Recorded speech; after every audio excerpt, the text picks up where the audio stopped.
The most important point for us is you can see that although tombs, round tombs, were no longer au courant in the 2nd century AD, they had gone out of fashion. Remember, Titus buried in his arch, Trajan buried in his column. They really weren't doing round tombs to the extent that they had been doing earlier. Hadrian chooses this. Why? Because the great Mausoleum of Augustus was a round tomb. He wants to associate himself with Augustus, and he wants to create a new tomb for a succession of dynasties. Nerva was the last to be buried in the Mausoleum of Augustus.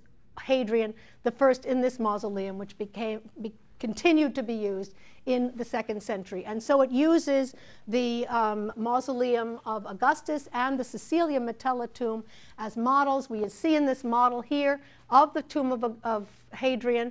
It's round, made out of concrete, placed as the Caecilia Metella tomb was on a podium, a very tall podium, probably a tumulus on top, earthen tumulus like Augustus's tomb. We don't know what happened at the very apex, whether there was a statue of Hadrian or a temple-like structure, as you see here. But the most important point for us is that at the end of his life, Hadrian is continuing to connect himself to Rome's first emperor, to Augustus, both of them in perpetuity, Philhellenic emperors with Philhellenic leanings, but in the case of both of them, and particularly Hadrian, he combines it with this new concrete architecture in a very special, very distinctive way that will have a lasting impact on architecture in the Roman Empire.